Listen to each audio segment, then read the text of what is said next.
Joe Thomas. Join us Saturday morning at Gypsy Hill Park for Vets for Vets to raise money for the VFW in Stanton. Gypsy Hill Park, 10 a.m. It's not just Corvettes. Whatever your ride is, whether it's Mopar or a Mustang or even a hot hatchback, something that you drift with, come on down and show it off at Gypsy Hill Park. It's a $10 admission fee for your car.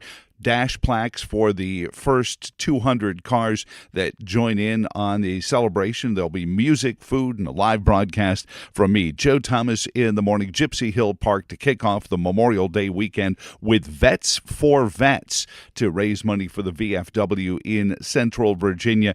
Join us there at Gypsy Hill Park starting at 10 with Joe Thomas in the morning.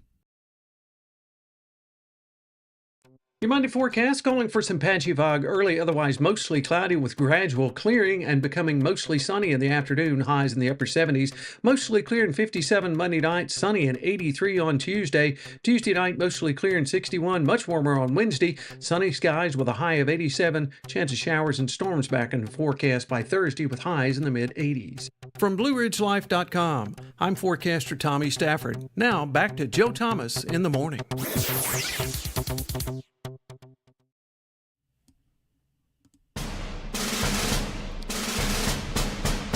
Joe Thomas in the morning. Thank you for letting us be of service to you and coming back to you each and every morning, watching the stream numbers. And thank you for sharing with your friends and neighbors, letting them know, hey, there's weird stuff going on the interwebs, and it's odd. It's a strange-looking fellow. Looks like Colonel Sanders with glasses, but did he have glasses? I don't know. Not much of a KFC guy, but people said that's that or Glenn Beck's slightly better-looking cousin. Who am I to judge on this Monday morning? We have addressed the telephonic issues that we had on Friday morning, and if you work in technical support, you understand the acronym PICNIC. Problem in chair, not in computer. That's what you're supposed to write on the ticket so that the cubicle denizen that has called for tech support isn't going to feel triggered at the fact that you pointed out it was them, not the computers there as well. Lots and lots to get into here in Charlottesville.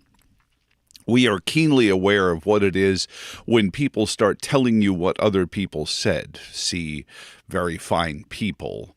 So perhaps we're sensitive to it, but I'd like to take a moment later on in the program to play for you what Harrison Butker actually said, rather than leave it to the echo of an echo of an echo of an echo of some commentariat member to react to. And as a matter of fact, now we're starting to get public policy proclamations based on what people said, that people said, that people said, that people said, that people said.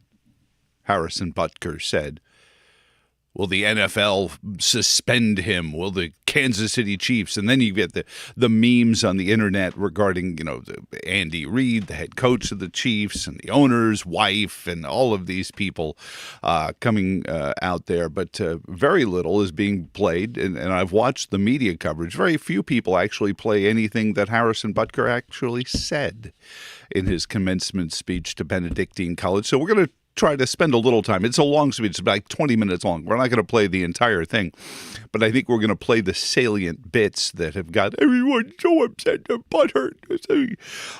Also, the governor vetoed 47 bills, signed 7. That's a pretty, that's like my batting average in high school, 7 for 47. So the General Assembly got 7 bills passed and only 47 signed. Only 7 signed and 47 vetoed by the governor, including the right to contraception. And we'll get into that. But of course, the big story of the day is the Iranian president. Iranian state media is reporting there are, quote, no signs of life seen at the crash site of the helicopter that was carrying President Ibrahim Raisi and others. News of Raisi's death comes nearly 15 hours after the helicopter crashed in a remote part of the country during dense fog. Rescue efforts have been hampered by bad weather and tough terrain. A number of other top officials, including the country's foreign minister, were also on board. The chopper was heading back to the country's capital when it reportedly went down. The crash comes at a fraught moment in the Middle East with the war raging in Gaza and weeks after Iran launched a drone and missile attack on Israel in response to a deadly strike on its diplomatic compounds in Damascus. Hardliner Rassisi became president in a historically uncompetitive election in 2021. Previously, the Chief Justice, he has overseen a period of intensified repression of dissent in a nation convulsed by youth-led protests against clerical rule. At first light this morning in Iran's Zagros mountain range, the rescue teams found what they had been searching all night for. This is the tail of President Ebrahim Raisi's helicopter. There were no signs of life there. 12 hours after reports that the aircraft had gone down, the wreckage was finally tracked down by drone. The mission was hampered by heavy fog and rain. Iranian state media has initially blamed the bad weather for the crash. President Raisi and his foreign minister Hossein Amir Abdullahian were returning from a trip to Iran's border with Azerbaijan in an American-made Bell 212 helicopter. These pictures, taken just hours before the crash, show the pair flying over a dam project that they inaugurated in northwest Iran. And of course, now you already have people out there saying, what was Israel's involvement in this? And of course, this begins all the things that we want to point out about free speech. Sure, does it bear the question? That's an interesting thing to happen.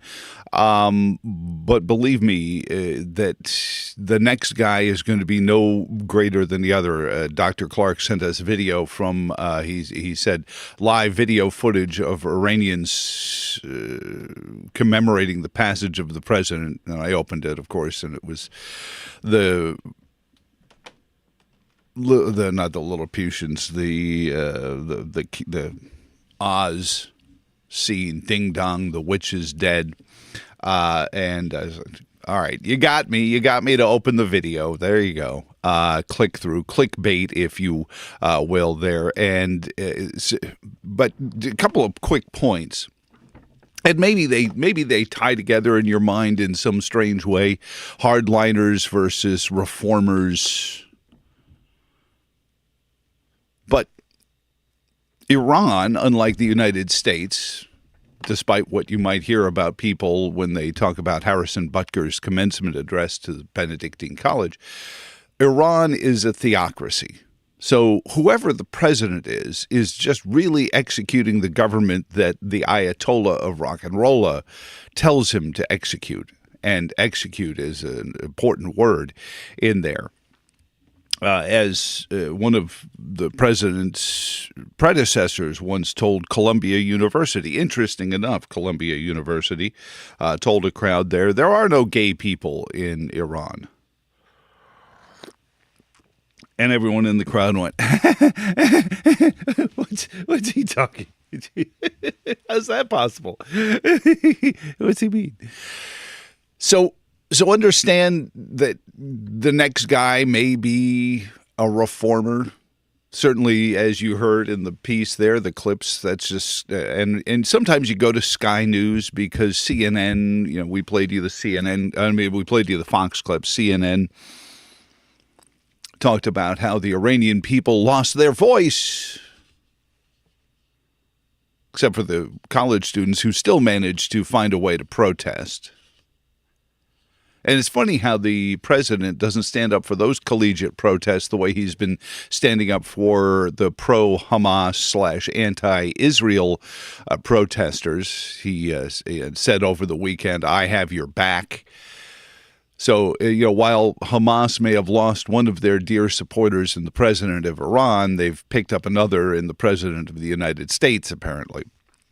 There is just from the cheap seats here where we're sitting this morning. And your results can vary. That's why we did, after the program, work ardently to figure out what the hell went wrong with our phone systems, but now they're working. Or you can email jtinthemorningradio@gmail.com. That is as Gary in Berlin, New Hampshire writes in this morning, misreporting by Yahoo. Yahoo reports that Raisi is feared dead, but the more accurate take is sense of possible relief. And again, relief fleeting, because whoever the next guy is just going to be doing what the Ayatollah tells him to do. That's thus a theocracy for everyone who misunderstands what theocracy is. And I don't mean to mansplain, but the reaction to Harrison Butker's speech, certainly laughably in its juxtaposition to Travis Kelce's speech with the beer and just, I mean, you got to love the modern American meathead sometimes. And Travis Kelce is certainly doing everything he can to make sure that he's as much a media icon as he is a football player, knowing that, he's on the downside of that football career. He needs to be the replacement for Terry Bradshaw as the wild, crazy one on the set of Fox NFL Sunday, because Terry's getting long in the tooth, and Howie needs somebody else to facepalm over there. So Travis is working on that post-NFL career as a nut cluster and just that guy, because he saw how much that guys like Gronk have turned that into. But I don't want to work in Mac's milieu too much there. I'm sure we'll spend some time talking about that with Mac coming up. But this issue in Iran, for those who misunderstand and think that America is a theocracy, no. Iran is a theocracy. That's why there are no gay people in Iran. At least none that anyone knows about, and when they do, they vanish. Not their gayness. Their gayness, no, they didn't vanish. But I think it's important for kids to understand what a theocracy means, especially, if you take doctrine that is supposed to inform how you live your life and make it so that you can dictate how other people live their lives. It becomes very, very dangerous, and it is weaponized. And it was something that our founding fathers, I think, took great care into some controversy to fight over. All men are created equal and endowed by their Creator with unalienable rights, not the Creator. And this was a debatable subject in the convention when Charlottesville's Thomas Jefferson, that other Thomas from Charlottesville, showed up with his draft, and everyone said, "Hey, Tom, you were using voice to text, I think, here. You didn't use spell check. It's supposed to be the Creator, not their." And his defense of the phraseology was eloquent. He said, "We are a land full of people of many faiths, Jews included at the time." And that his idea that monotheism would be another instance where the government would corrupt the church or vice versa.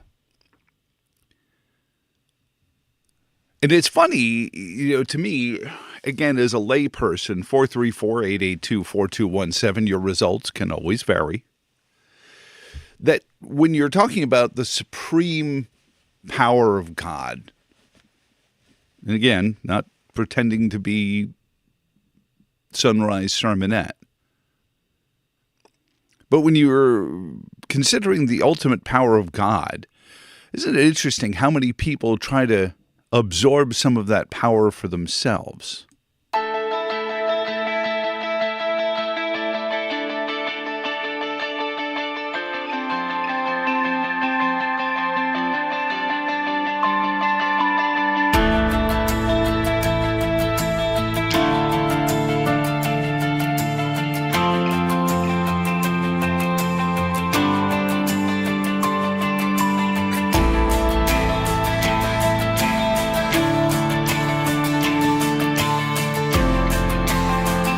Joe Thomas. Join us Saturday morning at Gypsy Hill Park for Vets for Vets to raise money for the VFW in Stanton. Gypsy Hill Park, 10 a.m. It's not just Corvettes. Whatever your ride is, whether it's Mopar or a Mustang or even a hot hatchback, something that you drift with, come on down and show it off at Gypsy Hill Park. It's a $10 admission fee for your car. Dash plaques for the first 200 cars that join in on the celebration. There'll be music, food, and a live broadcast from me, Joe Thomas, in the morning. Gypsy Hill Park to kick off the Memorial Day weekend with Vets for Vets to raise money for the VFW in Central Virginia. Join us there at Gypsy Hill Park starting at 10 with Joe Thomas in the morning. This is the Racing Wire Minute with Brian Belansky. $1 million and a right hook. That story next. The Racing Wire Minute is presented by She can stand, she can do more. Like build a rocket and watch it soar. Clean the oceans and make the world a better place. Oh, she can stand. Learn more at She Can STEM. The NASCAR All-Star race started with a retaliation wreck on lap 2. Then Joey Logano went on to win the $1 million. 2 hours later, that's when the fireworks started, and not just the 4th of July kind. The wreck on lap 2 happened when Kyle Busch turned Ricky Stenhouse Jr. into the wall. Retaliation for a move a half lap earlier that was maybe a little aggressive, but really a big nothing burger. Then, after the race, Stenhouse was waiting for Busch, and after they chatted briefly, a right hook by Stenhouse led to a brief brawl. The chat that turned into a spat, maybe the most exciting thing that happened all night. Your Monday forecast calling for some patchy fog early, otherwise mostly cloudy with gradual clearing and becoming mostly sunny in the afternoon, highs in the upper 70s. Mostly clear and 57 Monday night, sunny and 83 on Tuesday. Tuesday night, mostly clear and 61, much warmer on Wednesday. Sunny skies with a high of 87. Chance of showers and storms back in the forecast by Thursday with highs in the mid-80s. From BlueRidgeLife.com, I'm forecaster Tommy Stafford. Now back to Joe Thomas in the morning.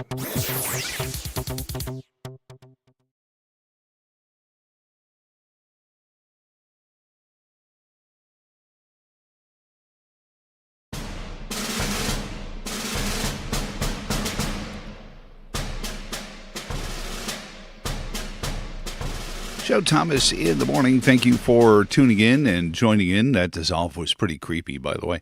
The Monday morning dawns on us with so many big stories. Theocracy, what is it? What isn't it? We'll get into what Harrison Butker actually said versus what everyone is telling you that he said, because you will find that a factor of 100 to 1, most things you will find portraying themselves as a news story about Harrison Butker's commencement address at Benedictine are just their opinions on what perhaps they were told by somebody.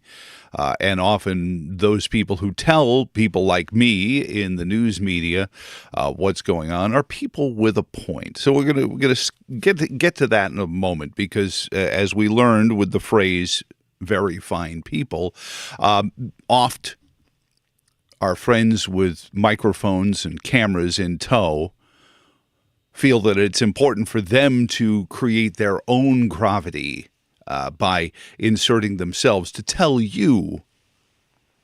I was trying to come up with a nice phrase for it, because mansplaining is so catchy. It's just, you get what mansplaining is, but there's a different version of it. It's like media-splaining. Ooh.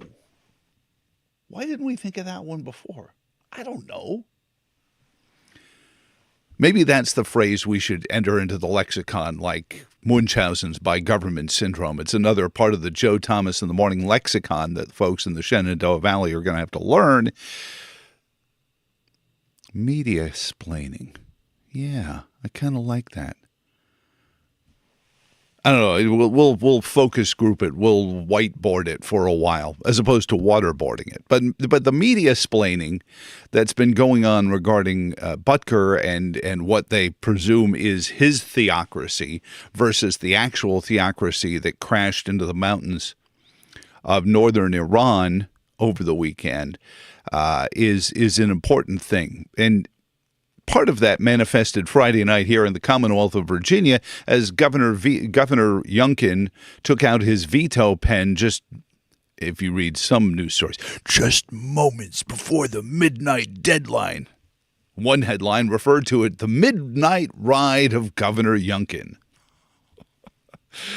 Oh, I love it. I love it when they wax literary. Isn't it fun? The midnight ride of Governor Veto. It's like some guy from Brooklyn gets elected governor. Hey, I'm Governor Veto. Shut up. Get out of here. So anyway, this is, we had to, just to trigger you, because we're supposed to be generating calls. Kurt says I don't take enough phone calls. When they come in, provided I haven't screwed up the technology, we will. But to trigger you into calling about the governor's vetoes, and we'll talk about the skill games veto as well, if you like, we will take this clip because it involves the spokesperson for Planned Parenthood. Planned Parenthood advocate Ray Pickett, who said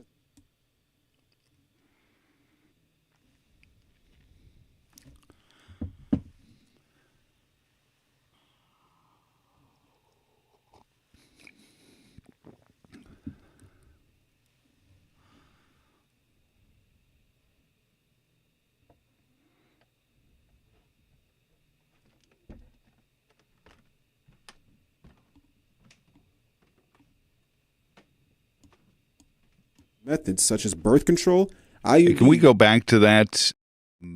Because I don't think we had the audio up for it. And I want people to be truly triggered by the. I don't know why it wasn't up in the first place, but here's the Planned Parenthood spokesperson on the governor's veto. Planned Parenthood advocate Ray Pickett, who says the governor's decision to veto affects women beyond party lines. This does not have anything to do with Republicans or Democrats. It has to do with every individual having the right to decide how and when to plan their families or to not have families. The hot-button topic of contraception, along with 47 other bills, failed at Governor Glenn Youngkin's desk as he signed 7 into law Friday night. The vetoed bill protects Virginians' right to a wide range of contraceptive methods such as birth control, IUDs, and condoms. Planned Parenthood Advocate Communications Director Ray Pickett says these preventative measures not only prevent pregnancy, they also protect women. Virginians and Americans writ large rely on contraception to treat a myriad of other health-related illnesses, such as PCOS, regulating your periods. In his statement, Youngkin emphasized, quote, "I support access to contraception. However, we cannot trample on the religious freedoms of Virginians." Data from PowerToDecide.org says more than 400,000 women in the Commonwealth live in so-called contraceptive deserts, an impact that Pickett says is felt across the country. There are patients that are coming from all over the South, driving all night long from Florida, right? Making sure that these folks don't have to continue to do this, that Virginians don't have to continue to do that. Now, don't let it be said that I never tell you their side of the story, okay? I don't, people are, so there's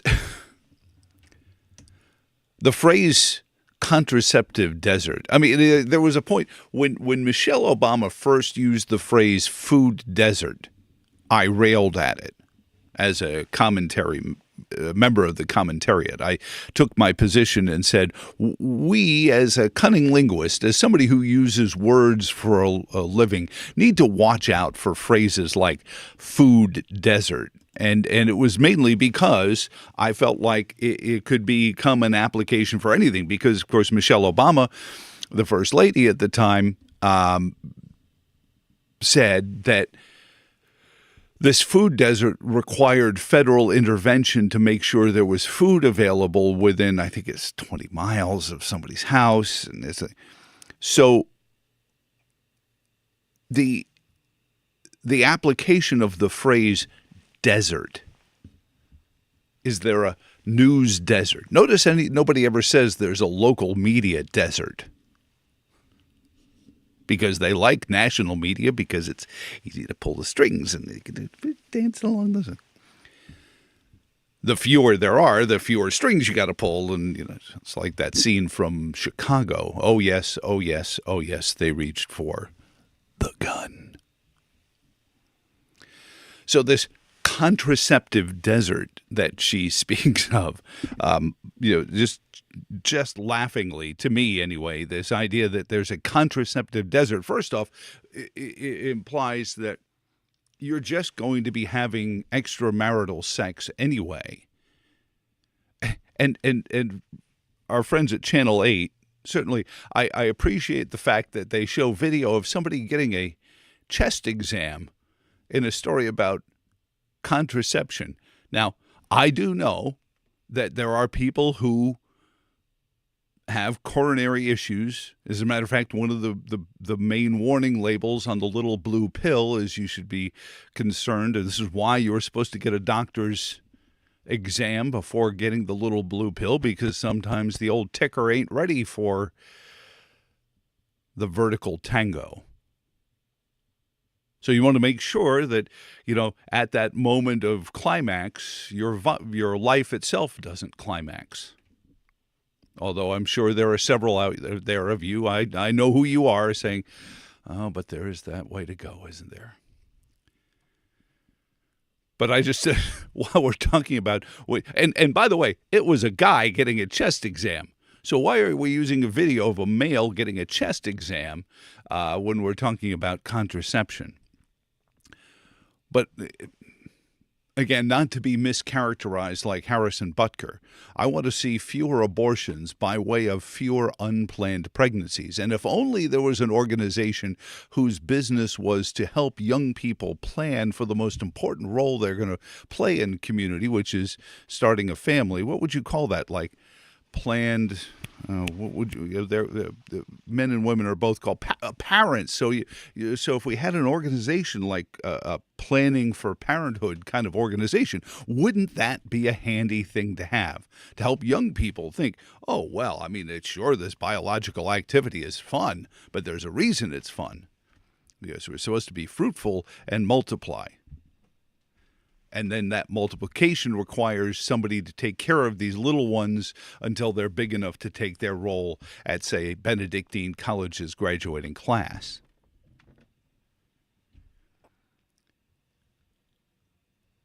And this is a debasement. This is again, pandering to the lowest common denominator. The lowest common denominator being, you just want to have fun.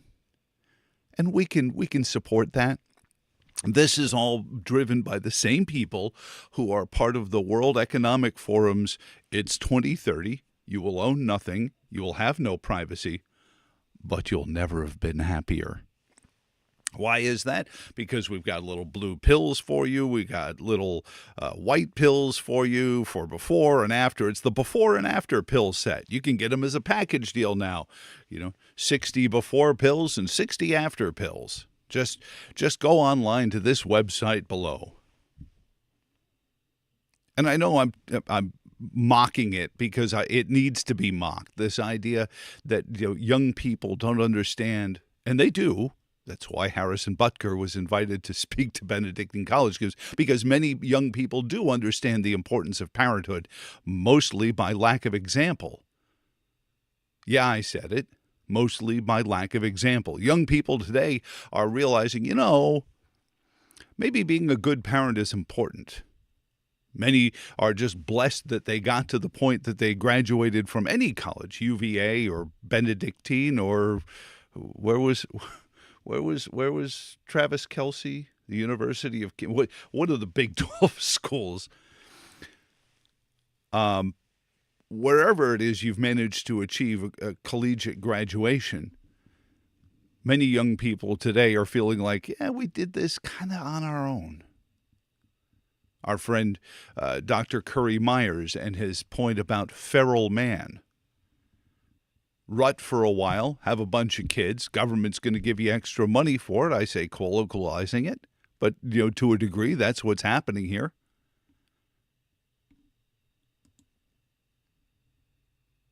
Let them run around for a while, and they'll figure it out. They'll bump into each other and kind of decide which ones they like to canoodle with. Some of them will need contraception.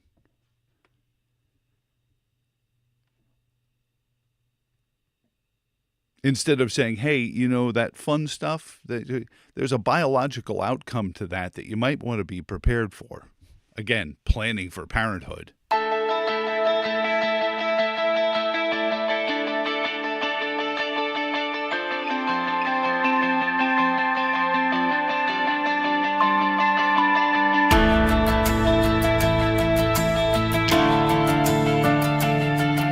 Thomas, join us Saturday morning at Gypsy Hill Park for Vets to raise money for the VFW in Stanton. Gypsy Hill Park, 10 a.m. It's not just Corvettes. Whatever your ride is, whether it's Mopar or a Mustang or even a hot hatchback, something that you drift with, come on down and show it off at Gypsy Hill Park. It's a $10 admission fee for your car.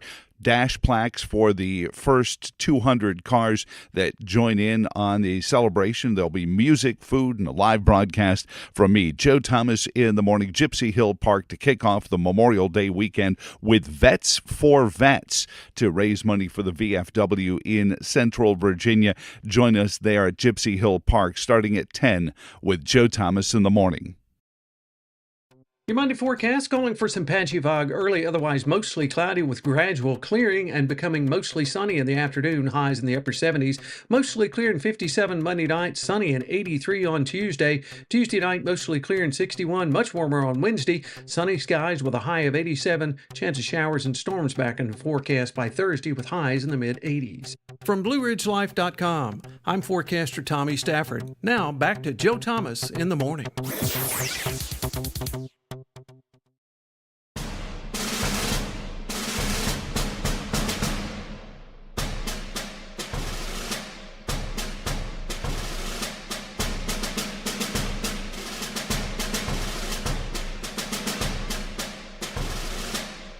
Because I have many friends in the political world, I've taken to pointing out that the phrase economic development has the same initials as erectile dysfunction. And politically speaking, I think they both are similar issues because the mostly men that hold these elected offices, they don't want to hear about ED.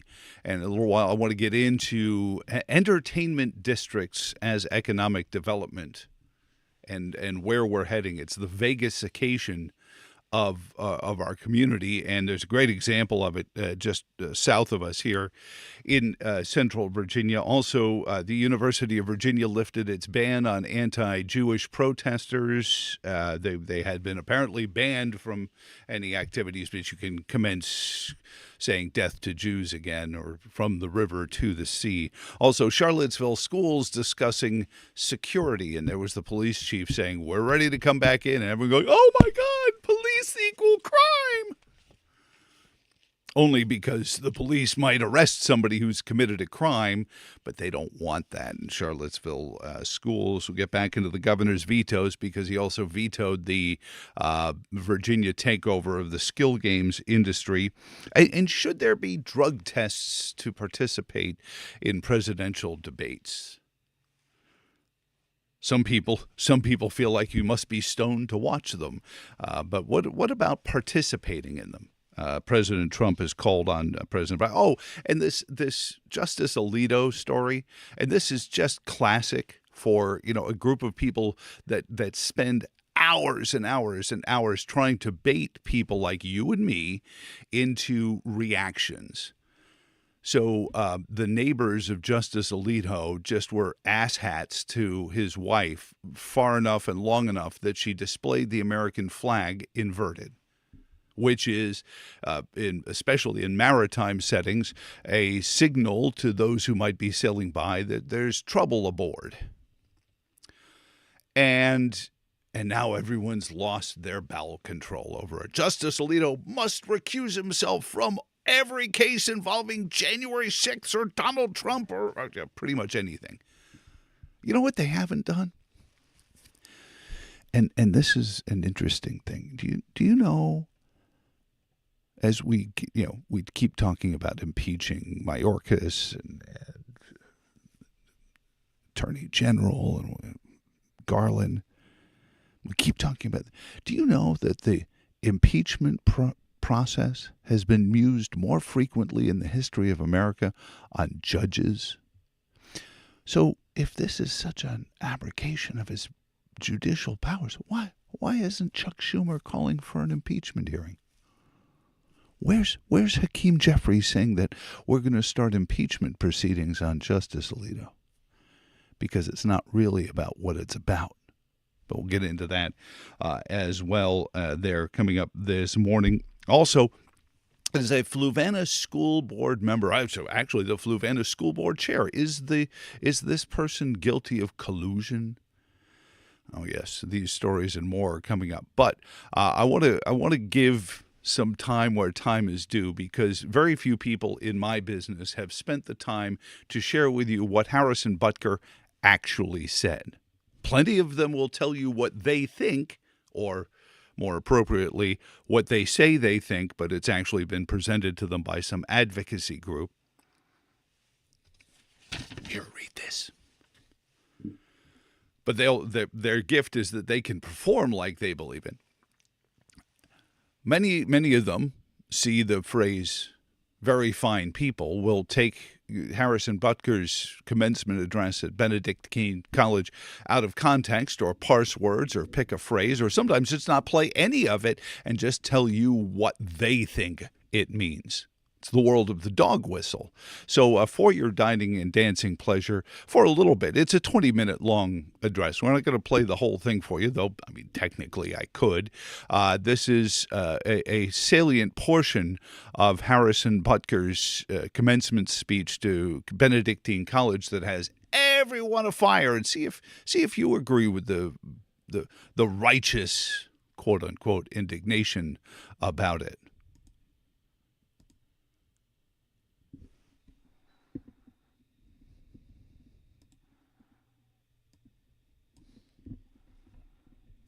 Euthanasia, as well as a growing support for degenerate cultural values in media, all stem from the pervasiveness of disorder. Our own nation is led by a man who publicly and proudly proclaims his Catholic faith, but at the same time is delusional enough to make the sign of the cross during a pro-abortion rally. He has been so vocal in his support for the murder of innocent babies that I'm sure to many people it appears that you can be both Catholic and pro-choice. He is not alone. From the man behind the COVID lockdowns to the people pushing dangerous gender ideologies onto the youth of America, they all have a glaring thing in common. They are Catholic.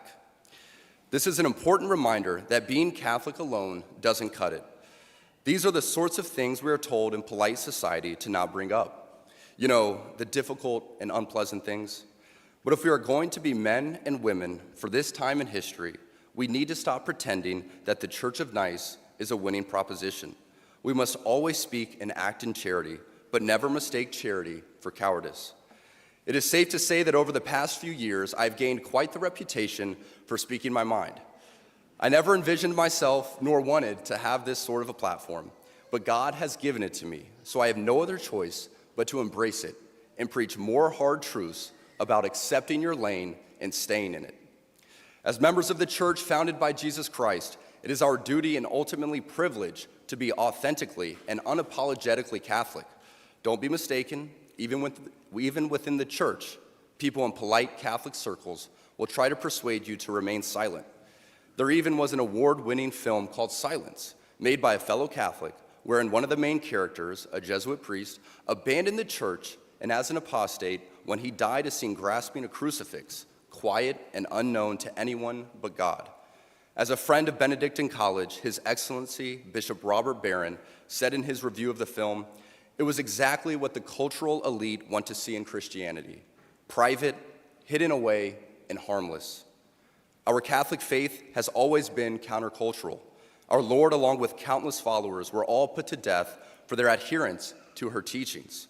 The world around us says that we should keep our beliefs to ourselves whenever they go against the tyranny of diversity, equity, and inclusion. We fear speaking truth because now, unfortunately, truth is in the minority. Congress just passed a bill where stating something as basic as the biblical teaching of who killed Jesus could land you in jail. But make no mistake, before we even attempt to fix any of the issues plaguing society, we must first get our own house in order, and it starts with our leaders. The bishops and priests appointed by God as our spiritual fathers must be rightly ordered. There's not enough time today for me to list all the stories of priests and bishops misleading their flocks, but none of us can blame ignorance anymore and just blindly proclaim that that's what Father said. Because sadly, many priests we are looking to for leadership are the same ones who prioritize their hobbies or even photos with their dogs and matching outfits for the parish directory. It's easy for us laymen and women to think that in order for us to be holy, that we must be active in our parish and try to fix it. Yes, we absolutely should be involved in supporting our parishes, but we cannot be the source for our parish priests to lean on to help with their problems. Just as we look at the relationship between a father and his son, so too should we look at the relationship between a priest and his people. It would not be appropriate for me to always be looking to my son for help when it is my job as his father to lead him. St. Jose Maria Escriva states that priests are ordained to serve and should not yield to temptation to imitate lay people, but to be priests through and through. Tragically, so many priests revolve much of their happiness from the adulation they receive from their parishioners, and in searching for this, they let their guard down and become overly familiar.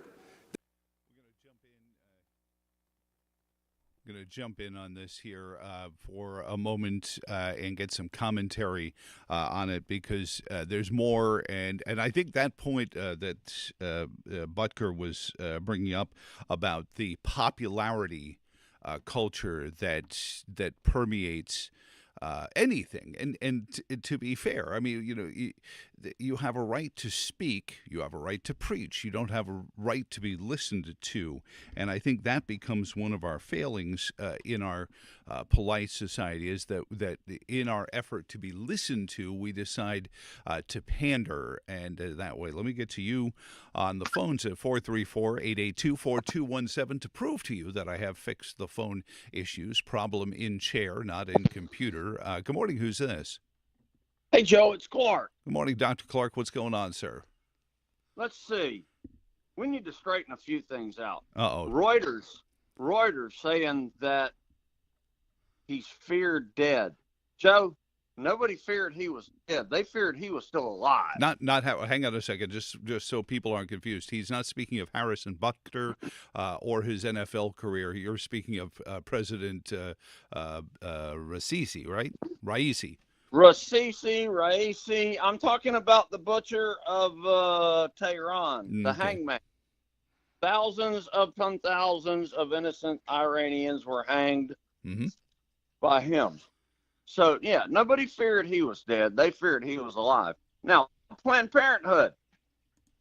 Joe, they ain't never planned for anybody to be a parent. No, they haven't. And that's the problem. I mean, that's my point when I say if there only was an organization that helped you plan for parenthood. And unfortunately, that ties into the Harrison Butker controversy, because here he is. He's talking about the important roles, and he will in a little while in the speech talk about the important roles of parents. And I understand it's not easy. Men and women are wired differently, and the whole point of a marriage is to take the positives of both genders and bring them together in one family unit so that the children can be nurtured and everything else. But that organization that's supposed to plan for parenthood is supposed to be your faith-based community, isn't it, Dr. Clark? I think so. Now, wait, hold on. Are we saying that, like, how people turned out is largely determined by who their parents are? There's a case to be made for nurture over nature. Yeah, I think there's some for that. Okay. So, like, maybe we should compare and contrast Hunter Biden versus Barron or Donald J. Trump Jr., huh? There you go again. Oh, my goodness. Bringing politics into it. Well, and now, wait a minute. This deal about there's not enough callers. Joe, when it causes you great grief, you've taken my calls. Hold on. Who's telling you that it causes me grief to take anyone's phone calls? My buddy from San Francisco it did who on used Friday to call. because I mean, you Oh. could have just said, "Oh, this ain't working out. I'm not taking the call." And I think it was like attempt number 14 or something. We finally got me on. So I can only conclude that you take other people's calls as well. I would when they do. I mean, understand the internet consumption is a little different. I mean, people, bless their hearts, they've got the Rumble app and their Bluetooth and they're driving along. This is Radio 101, and in a week or two, I'm supposed to speak to a radio conference anyway. And one of the things that we forget about mornings is what people's lives are like. So you have a very structured morning. You have some time and a place there. Most people. We as people leave a lot to the last minute, wouldn't you say, Dr. Clark? Yeah, a lot of people do. Well, and that's the problem with trying to generate phone calls to a radio or internet program in the mornings, is because the mornings are generally the last minute in most, even though it's technically the first minute of your day. Many things that you could have done the night before have been left till this morning.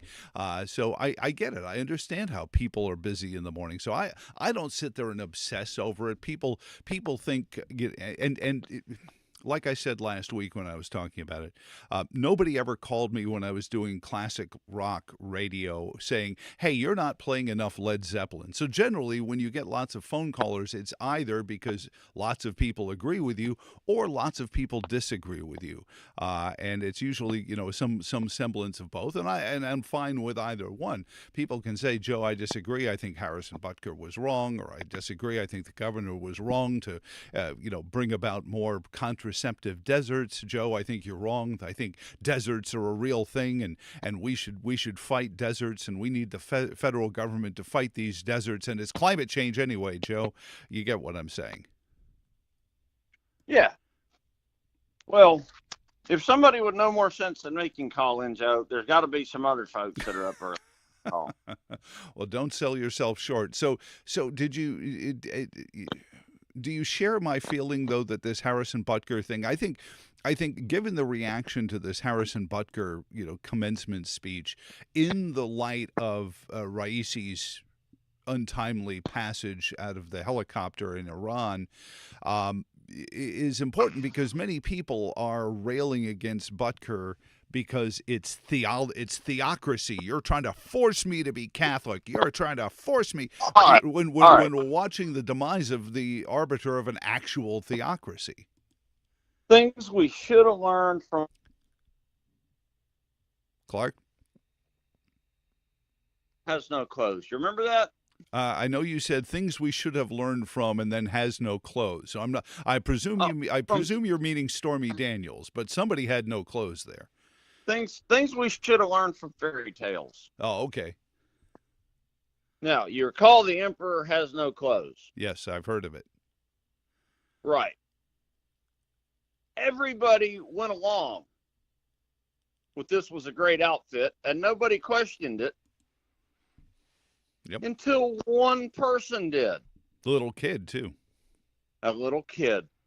And then that just kind of blew the whole deal, didn't it?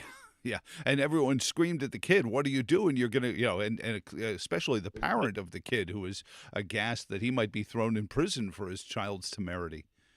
And is everybody screaming at Harrison now? Oh, yeah. We should have learned from fairy tales. Sadly, we don't.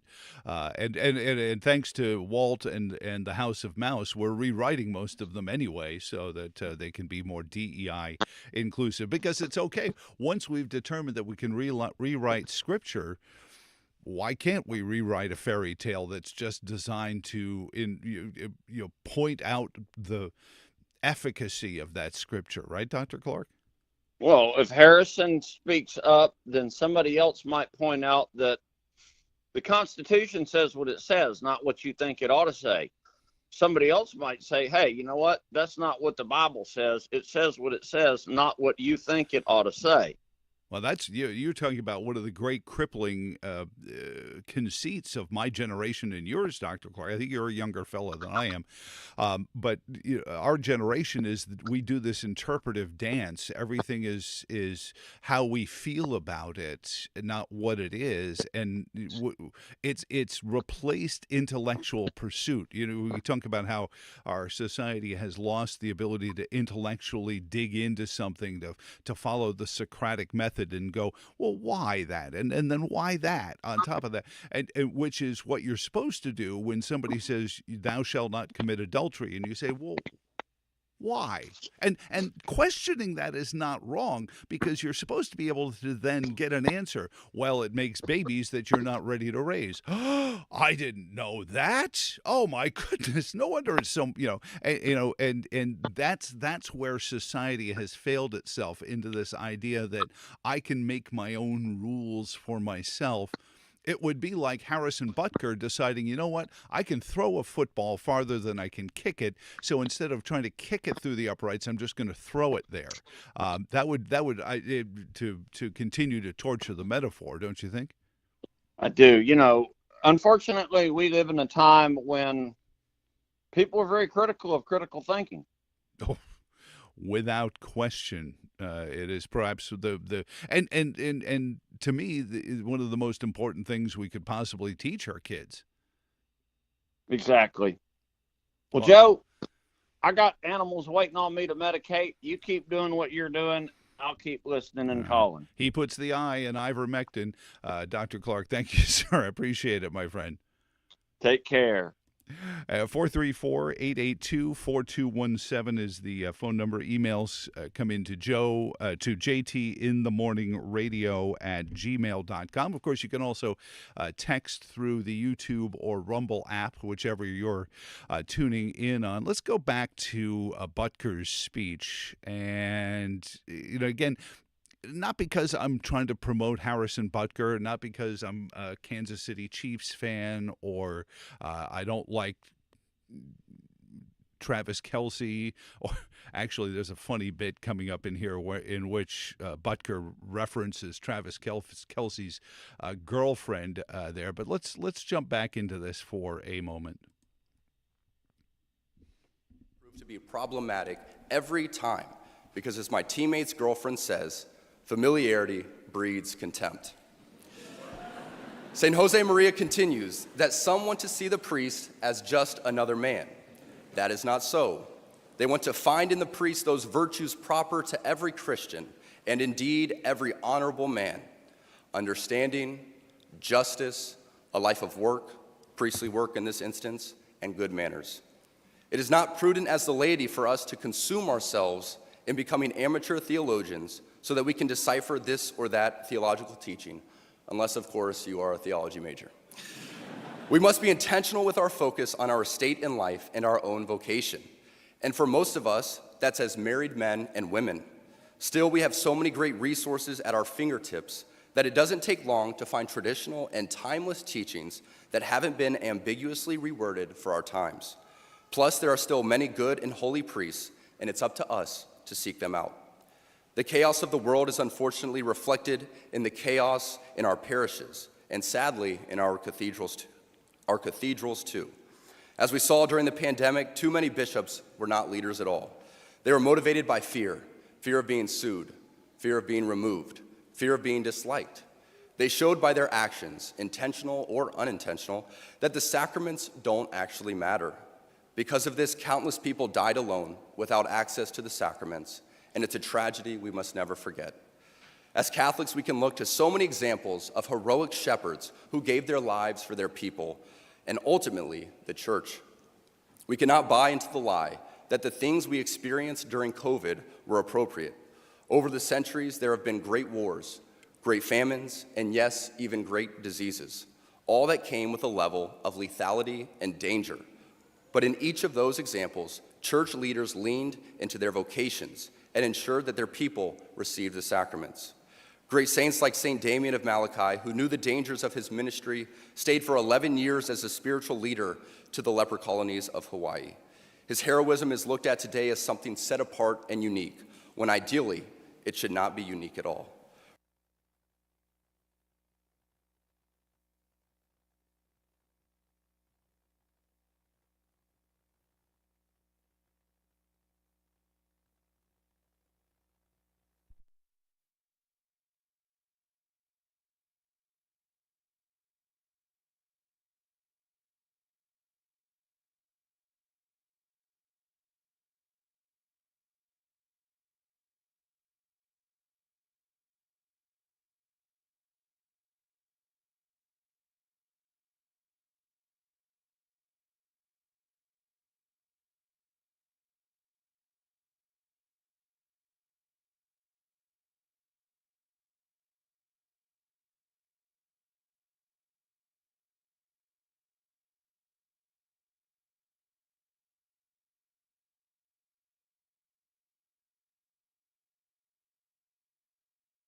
I could see how many people are gathering, and I can follow in on the ideas that you're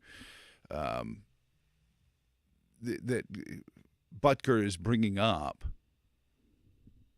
This idea of popularity, the cathedral of the now is the media. And like government, we have corrupted the faith as much. I mean, he talks about the amateur theologians, guilty as charged, but only in the aspect that I'm trying to point out that there is more to what's going on, and in his own words. So we wanted to play it because most people like me are in behind a news desk who have been busy playing pickleball all weekend, hopefully to raise money for the Alzheimer's Association anyway. And they then run into the studio and somebody hands them, we're going to talk about Harrison Butker. So what did he say? Somebody tell me what he said. And you whisper in his ear, and it becomes a game of telephone. He said, she said, they said, the other one said. And you have people who are espousing commentary, people like Whoopi Goldberg and the folks on The View and The Talk and The Scream and the Kvetch. All these daytime talk shows, which are driven by opinion only because we don't write scripts anymore. All the good script writers for television are now working on insurance company commercials. So nobody does actual theatrical television anymore. We all just sit around a table opining on public events and being glib about them rather than humorous. Because that's the other side of it, is humor requires actually knowing what's going on. But his rebuke about populist priests, populist ministers, easy for me to say. Maybe that should have been when the audio was turned off. So the populist priest, because it doesn't do his church any good if there's nobody in it, panders to the audience. And there was a stream going on Facebook, it was my Facebook feed over the weekend. One of the folks that follows back and forth with me had made a comment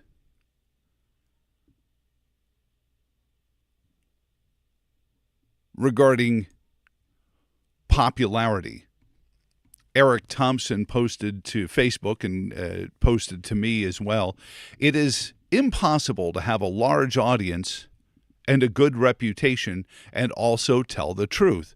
Anyone with a large audience, his meme says, and a good reputation is lying. My dear friend Sean Kenny of Fluvanna County and former RNC director pointed out, I think very appropriately, Jesus Christ might have an opinion on that. And Thompson said, Sean, this is a statement more of earthly sinners' viewpoint and definitely does not include the Son of God. To which Sean Kenny then continued to say, George Washington, Mother Teresa, Johnny Appleseed, Thomas Jefferson, Darrell Green, Art Monk, Dietrich Bonhoeffer, Thomas More, Thomas Edison, Nikola Tesla. Pretty sure there are any number of people who do good, are good, and have an audience. Eric Thompson goes on to say many, many people also disagreed with most of them as well. And that's the part. See, we think having a good reputation doesn't mean you aren't agreed with. Being agreed with is something that happens, and that's on you. But I think the point that I think we've always made, and Butker just gave it most recent voice, is that the responsibility to be heard is on the speaker.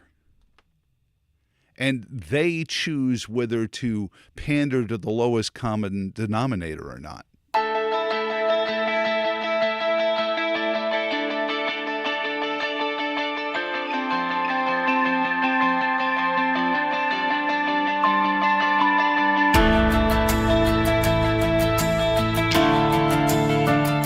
Monday forecast calling for some patchy fog early, otherwise mostly cloudy with gradual clearing and becoming mostly sunny in the afternoon, highs in the upper 70s. Mostly clear and 57 Monday night, sunny and 83 on Tuesday. Tuesday night, mostly clear and 61, much warmer on Wednesday. Sunny skies with a high of 87. Chance of showers and storms back in the forecast by Thursday with highs in the mid-80s. From BlueRidgeLife.com, I'm forecaster Tommy Stafford. Now back to Joe Thomas in the morning.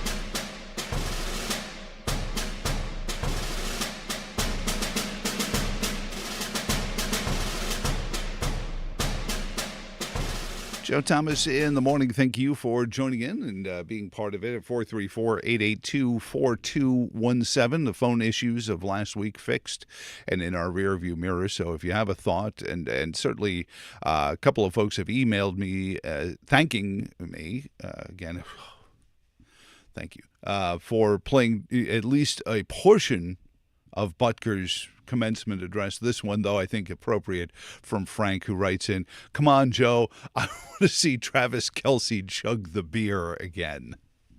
See, that's the sad statement of our society is more people have actually watched Travis Kelce chug a beer in his commencement address than have heard a single word of Harrison Butker's. Yet that seems to have consumed our discussion. This, of course, as the big story of the day. Iranian state media is reporting there are, quote, no signs of life seen at the crash site of the helicopter that was carrying President Ibrahim Raisi and others. News of Raisi's death comes nearly 15 hours after the helicopter crashed in a remote part of the country during dense fog. Rescue efforts have been hampered by bad weather and tough terrain. A number of other top officials, including the country's foreign minister, were also on board. The chopper was heading back to the country's capital when it reportedly went down. The crash comes at a fraught moment in the Middle East with the war raging in Gaza and weeks after Iran launched a drone and missile attack on Israel in response to a deadly strike on its diplomatic compounds in Damascus. Hardliner Raisi became president in a historically uncompetitive election in 2021. Previously, the Chief Justice, he has overseen a period of intensified repression of dissent in a nation convulsed by youth-led protests against clerical rule. At first light this morning in Iran's Zagros mountain range, the rescue teams found what they had been searching all night for. This is the tail of President Ebrahim Raisi's helicopter. There were no signs of life there. 12 hours after reports that the aircraft had gone down, the wreckage was finally tracked down by drone. The mission was hampered by heavy fog and rain. Iranian state media has initially blamed the bad weather for the crash. President Raisi and his foreign minister Hossein Amir Abdullahian were returning from a trip to Iran's border with Azerbaijan in an American-made Bell 212 helicopter. These pictures, taken just hours before the crash, show the pair flying over a dam project that they inaugurated in northwest Iran. So, and this is, Dr. Clark pointed out, as several Reuters especially is still saying feared dead. And I think the phrase of the word feared dead is important because, again, populism. But as perhaps one of the most important enemies to the American concept, Iran and its important role in the BRIC Bank. And understand BRIC is China, Russia, Iran, South America, still trying to get Saudi Arabia to join in and create this new petro yuan, I guess, or petro ruble. And the BRIC Bank, rather than creating a global currency, is just insisting that they will be the global bank. I think appropriately their symbol should be an octopus. No, Mr. Bond, I expect you to die. And the importance of this is being overplayed. Interestingly enough, as the media desk jockeys just flog themselves this weekend over theocracy, or the feigned theocracy of Harrison Butker, an actual theocracy. And it was, the president of Iran is dead. What's going to happen? Nothing. Hate to tell you this, nothing. Nothing is going to change in Iran because the Ayatollah was not on that helicopter with the president. And to be fair, the Ayatollah has changed several times since 1977, and nothing's changed. Maybe the secret police don't hang as many people in Baghdad as they were. But the international order of death to the West continues. And that's the important thing about Israel and Hamas. As President Biden says that he will protect the voices of the anti-Israel protesters in America,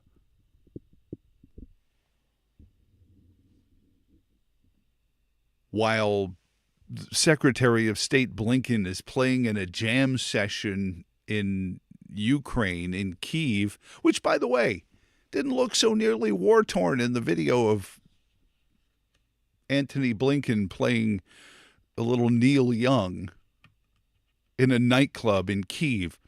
I thought there was a war going on.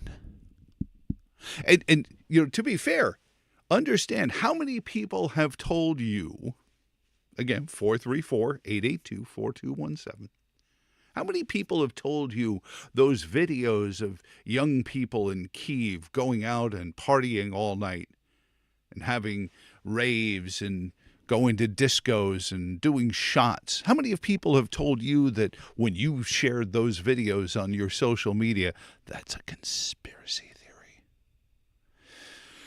We need a new batch of conspiracy theories because we're really running out of them, because there's Antony Blinken, Secretary of State of the United States, playing Neil Young in a concert, like a little impromptu jazz in a rock club in supposedly in war-torn Kyiv. But meanwhile, President Biden swears that he will defend the right of people to chant from the river to the sea, Palestine must be free, because that's the new hip way to say death to the Jews. The University of Virginia has lifted sanctions against all the pro-Hamas, anti-Israel protesters that were threatening the Jewish population of the student body on grounds. One might ask, so when does Dick Spencer and David Duke get their ban lifted? Because they were chanting sort of the same thing back on August 11th, 2017. Not that I agree with them. I'm just saying. And the difference, of course, and I've talked to some friends of mine in Charlottesville about the difference in this case is, of course, that the Jewish community, to a man, woman, and child, was railed against Dick Spencer and David Duke and all the people who were marching, as we refer to it on the old radio show, as Citronella Nacht, where they all cleaned out the local Lowe's and home improvement centers of all their tiki torches and marched through grounds like some scene from Indiana Jones and the Raiders of the Lost Social Security Trust Fund. So in that case, the Jewish community was unanimous in their rebuke of those people's behavior, but the gaslit community that is sitting divided, and not even 50-50, on whether or not, if we just appease the Iranians, if we just appease Hamas, maybe it'll stop. Neville Chamberlain's on the phone. He'd like to explain to you how that went. My mother-in-law, who had to evacuate her home in Govan because of the incoming missiles. I shoot for the moon. Sometimes I hit London. Wrote the father of modern rocketry. That should have been the subtitle of his book, I Shoot for the Stars. Sometimes I hit London. But regardless of that, my mother-in-law had to evacuate her home because missiles were coming in because the West was bad. Eastern dictatorship was going to be the way. And remember, Adolf Hitler and the Muslim leader from Israel, from Jerusalem, in was it Berchtesgaden? Did they meet, or was it actually in Berlin?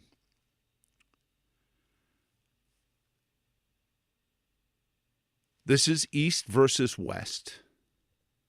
This is Eastern authoritarianism versus Western democracy. Now, that doesn't say the proprietors of Western democracy have been great shakes lately. No, much like the priests in Harrison Butker's commencement address, we have failed miserably under populism to understand that democracy is only driven by independence, not dependence. See, when you fuel dependence with democracy, you get authoritarianism, which is what we've got. But in order to save democracy, there still has to be Western republicanism, Western freedom, Western independence. If there isn't Western independence, then there's nothing left to save. So this death of the Iranian president certainly brings some tumult to this Eastern bloc of China and Russia and Iran, right there in the middle of it, like a linchpin, like a cornerstone, and Saudi Arabia.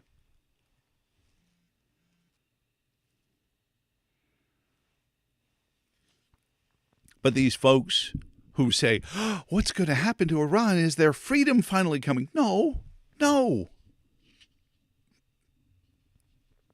Of course, there's an equal number of people on the internet saying, Israel did this. We know that. If Israel had, if it was even debatable whether Israel had a hand in this, don't you think Iranian television would already be telling you that? Don't you think there'd be some new version of Baghdad Bob? Tehran Tommy, Tehran Theo, out there standing at a podium saying, we want a full investigation by the Human Rights Commission of the United Nations. Of course, he wouldn't be saying it in English, so there'd be subtitles. But Tehran Theo would be there behind you. It would have already been 16 hours of Tehran Theo doing his impression of Baghdad Bob saying, we want a UN investigation into this and the Israeli culpability into this crime. If there was even a scintilla of it, they'd have been doing that. President Biden would have already been demanding it. He would have already been accusing Bibi Netanyahu of where we want a full disclosure of any. There isn't any. There isn't even enough for them to make a narrative out of it. Of course, that doesn't mean people on the interwebs won't sit there and tell you that there's possibility of it. But you know why the Israelis wouldn't do this? Because it wouldn't do anything. There's no tactic to it. There's no tactical advantage outside of inflaming those who are already inflamed at the Israeli existence anyway. And these are the people who Hamas has told you are paying their bills.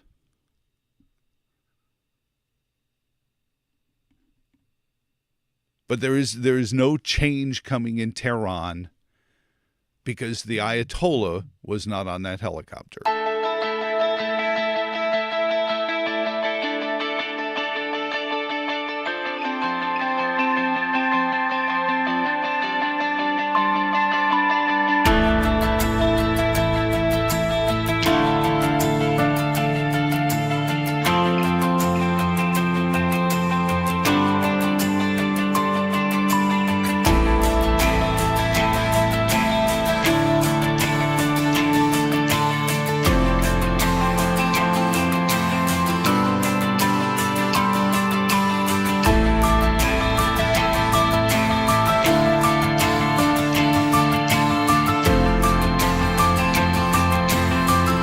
is Joe Thomas. Join us Saturday morning at Gypsy Hill Park for Vets for Vets to raise money for the VFW in Stanton. Gypsy Hill Park, 10 a.m. It's not just Corvettes. Whatever your ride is, whether it's Mopar or a Mustang or even a hot hatchback, something that you drift with, come on down and show it off at Gypsy Hill Park. It's a $10 admission fee for your car.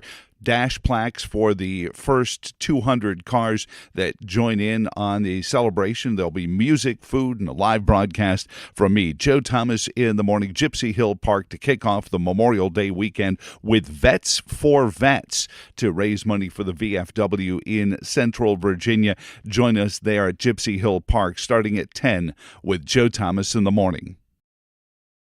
Your Monday forecast calling for some patchy fog early, otherwise mostly cloudy with gradual clearing and becoming mostly sunny in the afternoon, highs in the upper 70s. Mostly clear and 57 Monday night, sunny and 83 on Tuesday. Tuesday night, mostly clear and 61, much warmer on Wednesday. Sunny skies with a high of 87. Chance of showers and storms back in the forecast by Thursday with highs in the mid-80s. From BlueRidgeLife.com, I'm forecaster Tommy Stafford. Now back to Joe Thomas in the morning.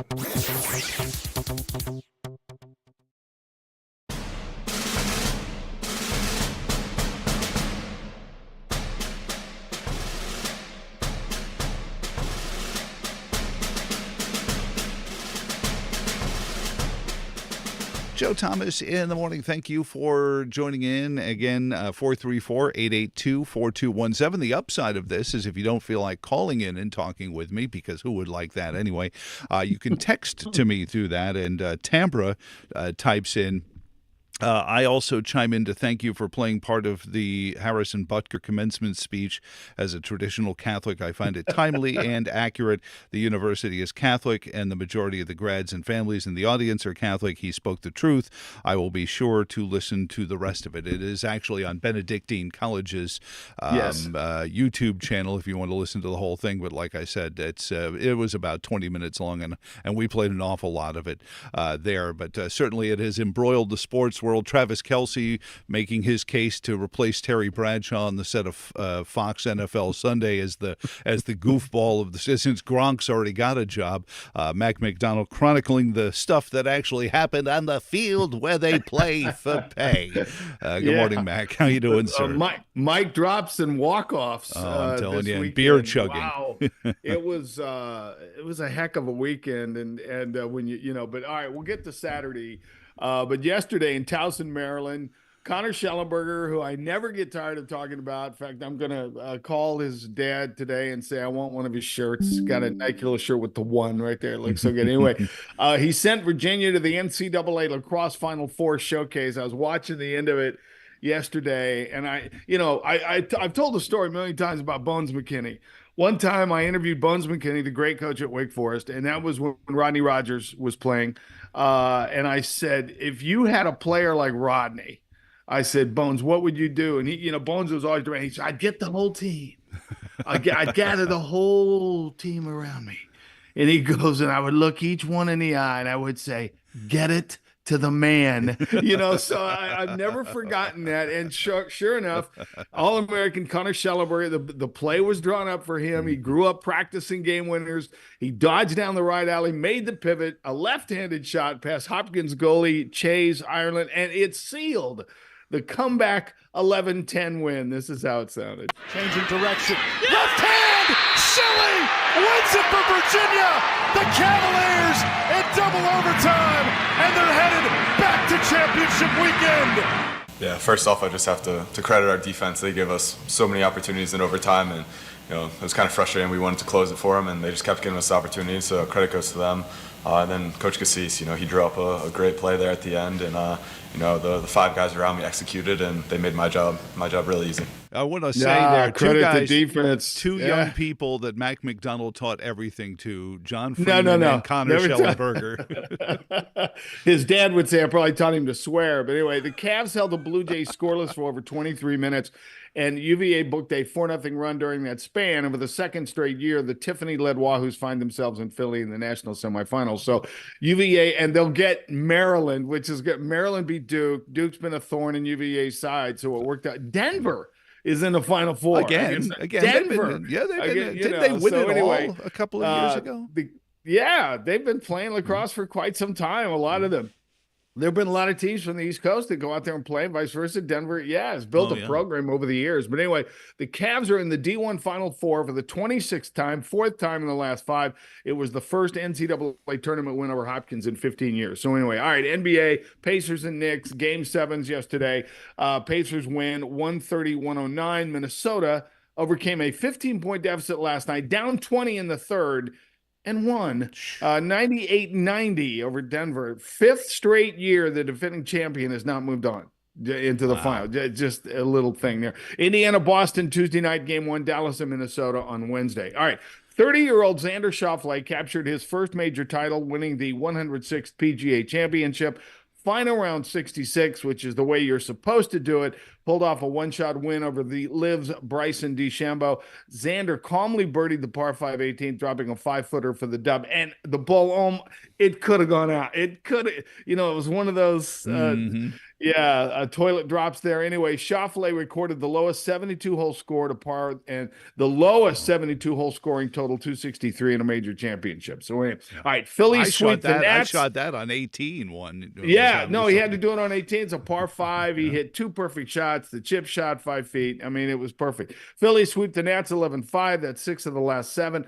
Orioles take 2 out of 3 against Seattle Sunday 6-3. The Gunner, his 15th home run. Henderson has 5 leadoff dingers this year. Had 3 during the series.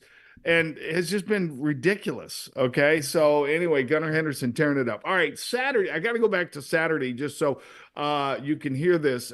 I think this announcer, and I looked, I think it was Danny Wexelman, female reporter, is doing some stuff for the ACC network. I don't think it was Jen Hildreth, but it was, anyway, it's just, she was in the moment. Okay. Pretty good call. Okay. Virginia swept Virginia Tech. They trailed 7-0 on Saturday.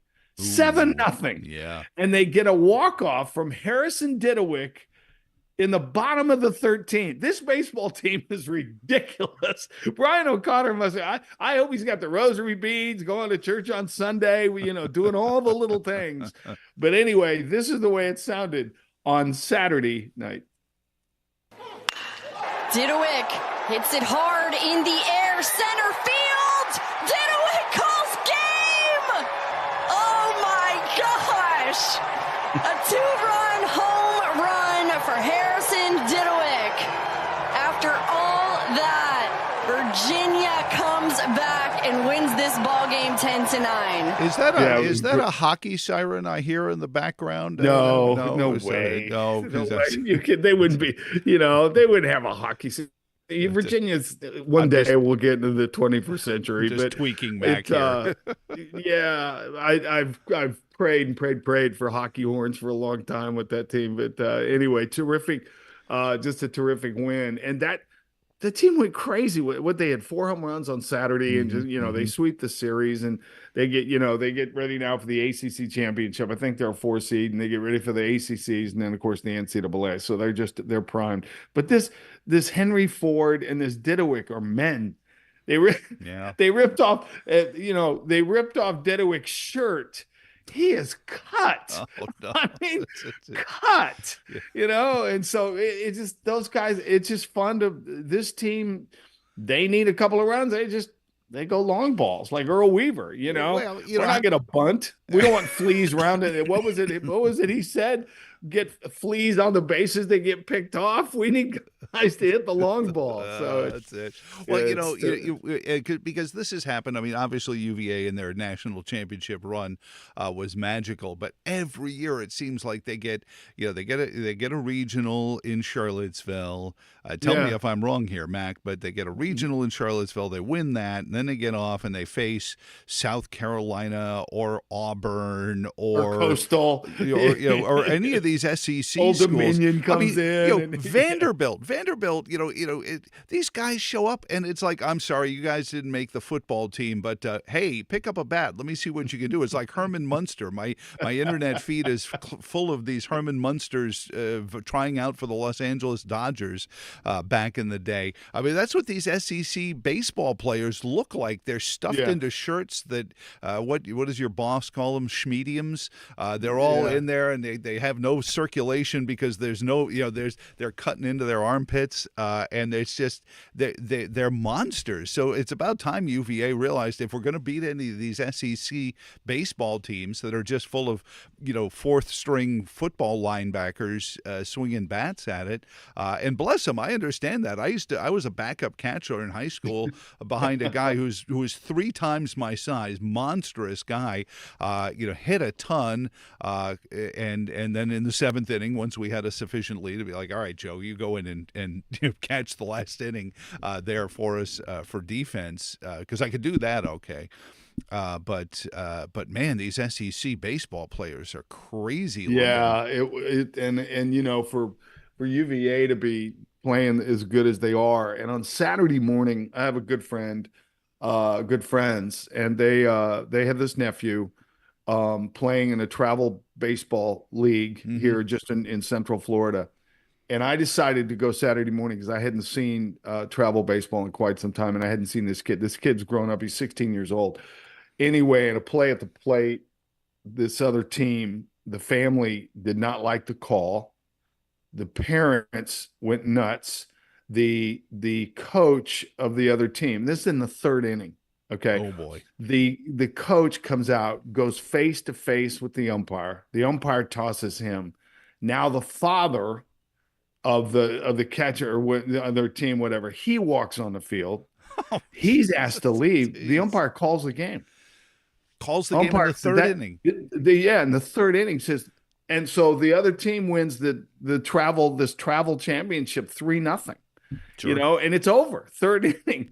And so, behavior has to be enforced, and I actually appreciate the umpire absolutely saying, it has to be enforced. It's getting, but you got to also understand. I mean, these parents are talking about, 16. I mean, I'm sure he's already had offers from LSU and 16 years old. Right, and they're all like, "Oh no, if he doesn't make the championship, that's going to cost us $100,000 in nil money and all this other stuff." I mean, this is what money does to people, and this is why it was embarrassing. I had a seat, one of these fancy beach chairs at Rocks, and I was comfortable. I had a lemonade in hand and just enjoying a morning of travel baseball. I had not seen baseball at that 16-year-old. I had not seen 16-year-olds play in quite a while. And it was fun to see this in Central Florida, and it was.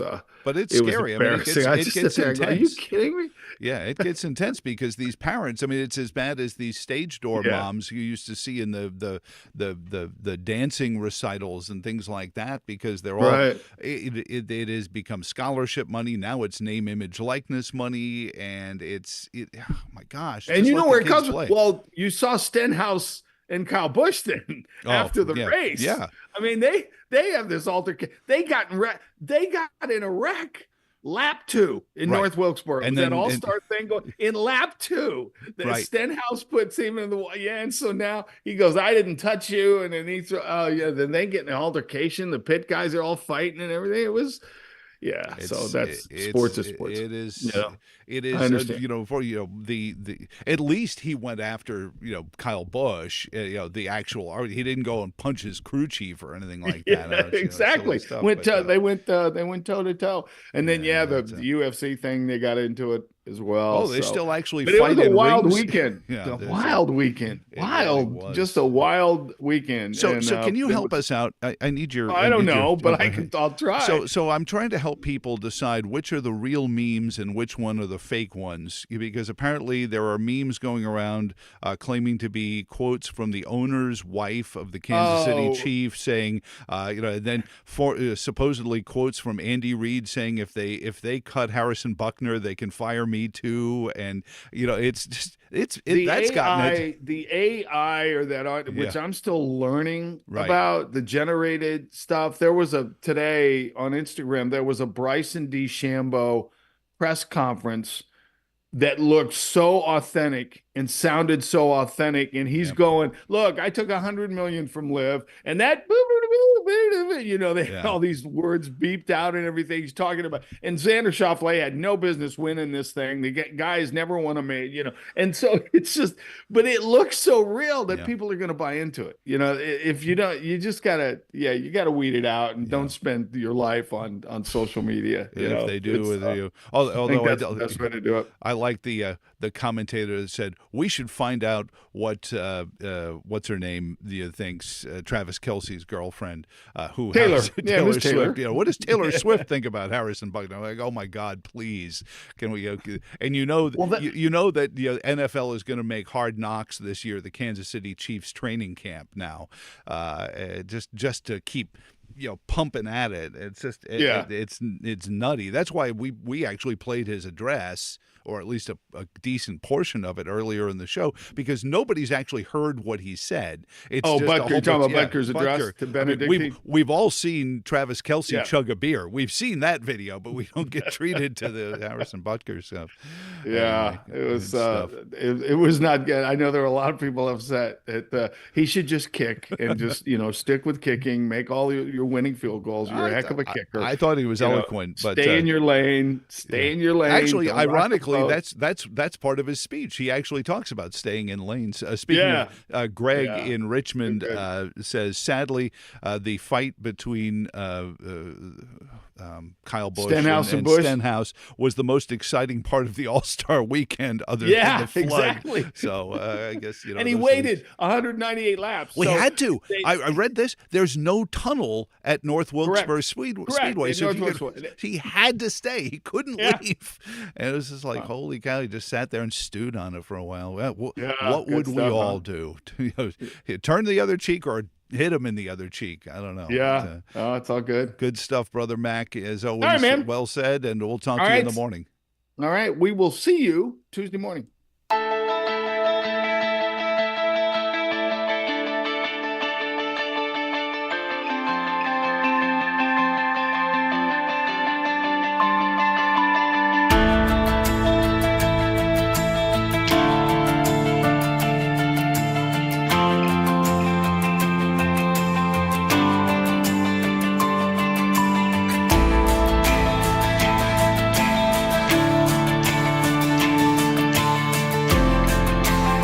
Joe Thomas. Join us Saturday morning at Gypsy Hill Park for Vets for Vets to raise money for the VFW in Stanton. Gypsy Hill Park, 10 a.m. It's not just Corvettes. Whatever your ride is, whether it's Mopar or a Mustang or even a hot hatchback, something that you drift with, come on down and show it off at Gypsy Hill Park. It's a $10 admission fee for your car.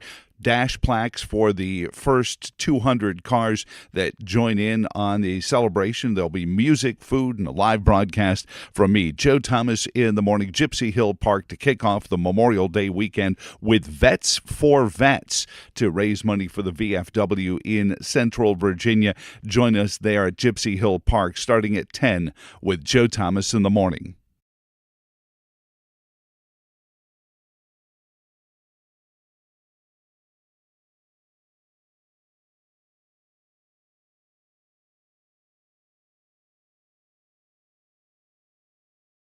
Your Monday forecast calling for some patchy fog early, otherwise mostly cloudy with gradual clearing and becoming mostly sunny in the afternoon, highs in the upper 70s. Mostly clear and 57 Monday night, sunny and 83 on Tuesday. Tuesday night, mostly clear and 61, much warmer on Wednesday. Sunny skies with a high of 87. Chance of showers and storms back in the forecast by Thursday with highs in the mid-80s. From BlueRidgeLife.com, I'm forecaster Tommy Stafford. Now back to Joe Thomas in the morning.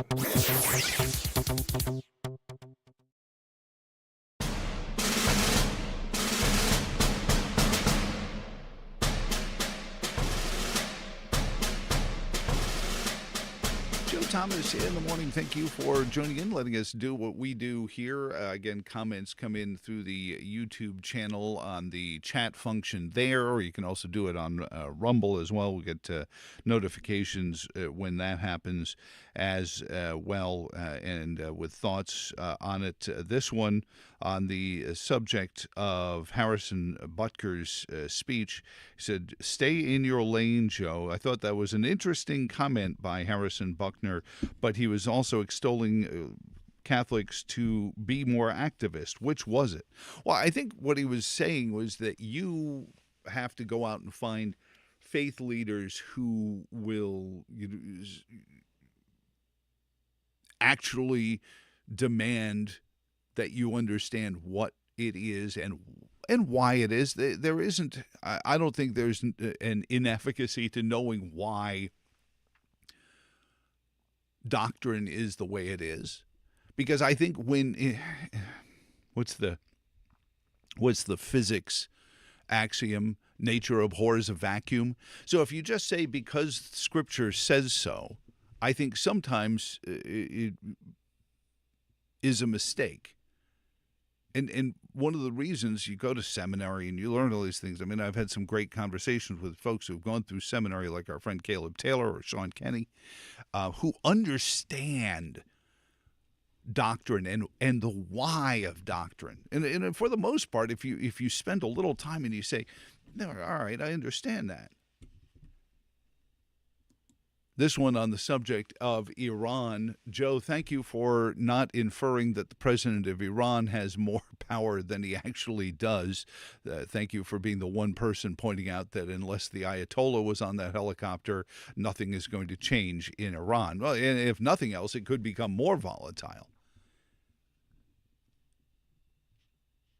Meanwhile, there are voices in Iran who want reform, who want liberalism, but it's the battle of East versus West. It is the authoritarian, theocratic East versus the, quote, classically liberal, freedom-loving West. And you say, well, Joe, Israel isn't a free country. You have to show your travel documents. You can't go here or there without... Well, yeah, because there are people who will drive up to a cafe and just blow the thing up. So there are security protocols in place in places like Tel Aviv. But they're not telling you can't go to this store. They're just saying, hey, listen, we need to make sure we know who you are so that nobody else in the store gets blown up.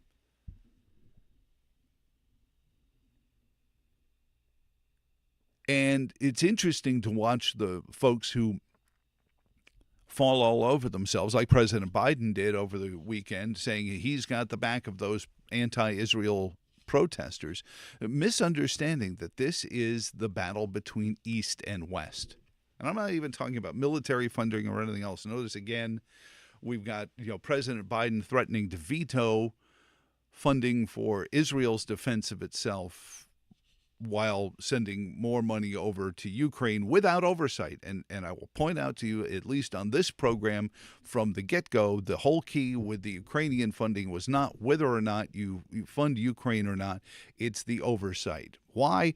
Oh, I don't know. Let's ask Joe Biden what happens when you show up in Kyiv with a bag full of money. This email comes into JT in the morning radio at gmail.com.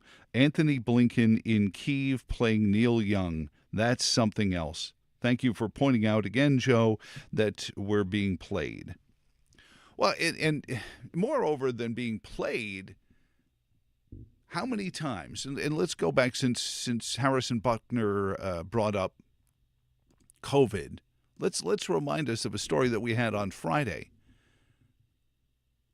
that the head of the National Institutes of Health, Francis Collins, in February, testified to Congress that not only was the 6-foot rule nonsense, it was also their belief that it was a lab leak and it was lab made. See, that's the part of the lab leak story that they keep trying to debunk, is the idea that it was lab made. See, if there was a lab leak, there had to be a lab involved. If there was a lab involved, what was the lab doing making gain-of-function research? And this is all the stuff that you were told 2 years ago was completely conspiracy theory. It's going to get you banned from all social media.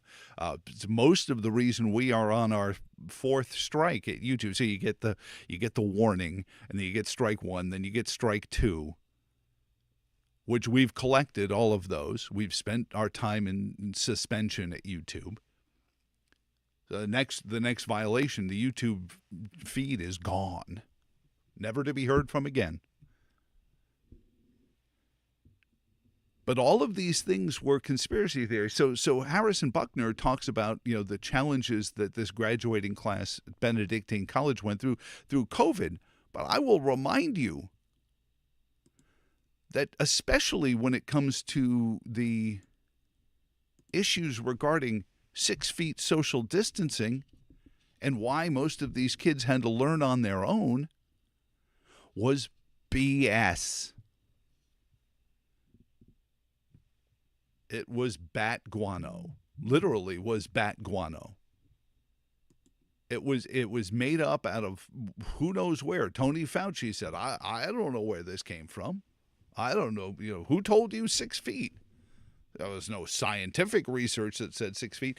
Everything, including our 45-day voting cycles, open and replete to, who knows what's going on with the baskets, with the drop boxes, with everything else, all of it driven by completely made-up bureaucratic edicts that were enforced like the theocracy in Tehran.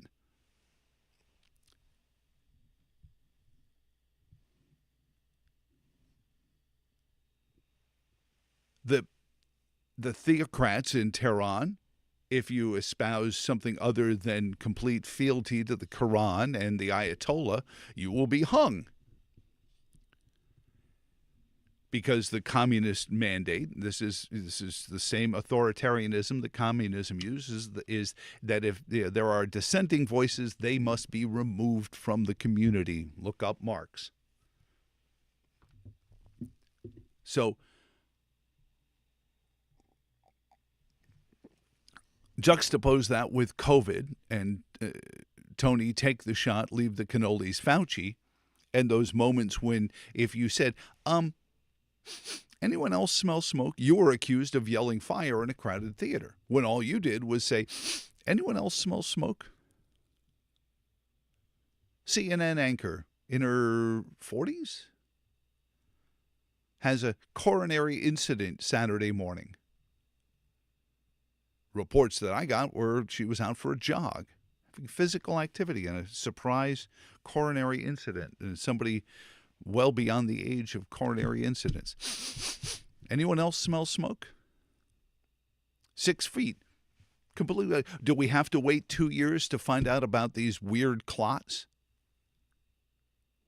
that we'll finally get confirmation were real?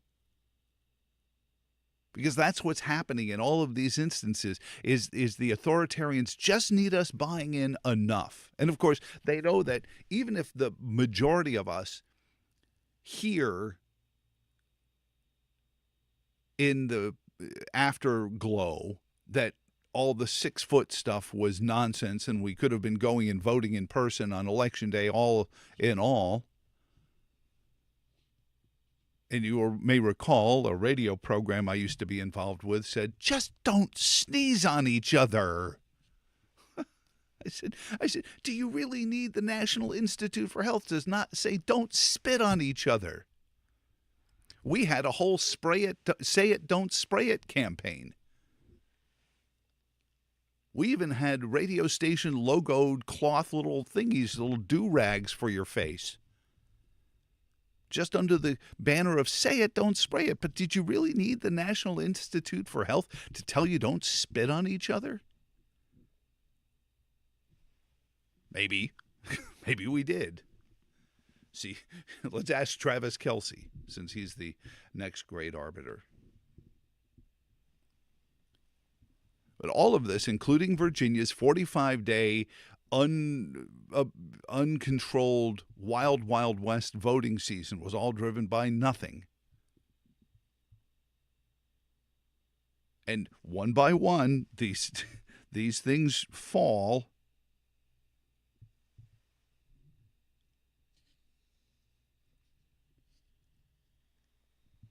In the light of reality, and they finally admit that, oh yeah, well that was, but it was 2 years ago, and you can't relitigate history.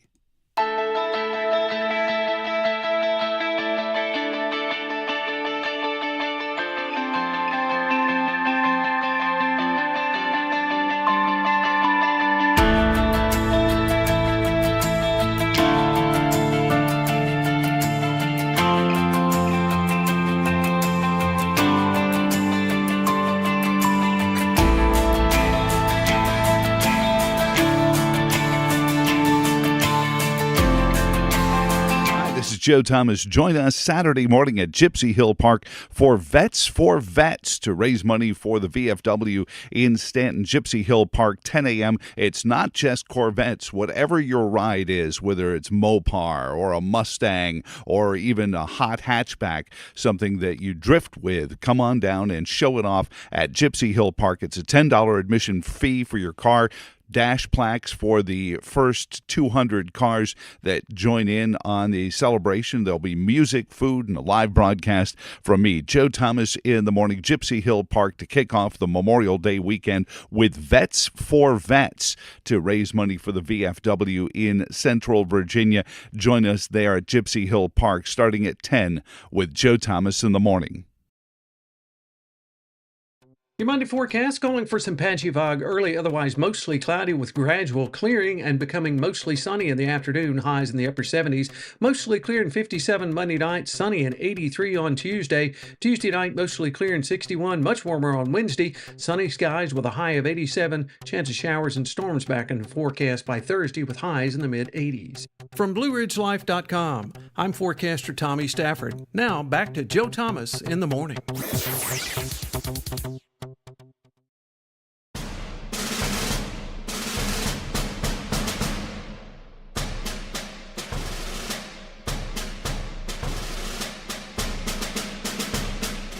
Joe Thomas in the morning. Thank you for joining in. You know, you've heard me get pedantic on the phrase unhoused.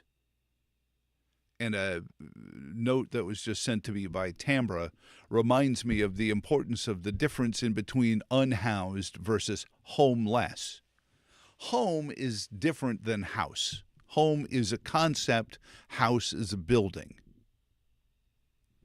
Again, I don't want to wax too much on a C.S. Lewis quote that Tambra sent me. I think it reminds to this in the discussion of roles in the community and what this controversy over Harrison Butker, who is being portrayed as a theocrat, who somebody wants the Handmaid's Tale and things like that to be reinstituted.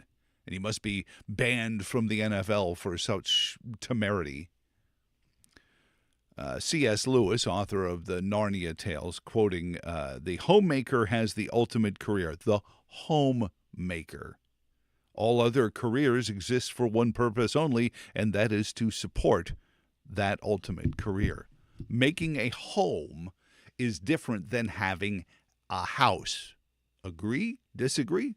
434-882-4217. You can do it.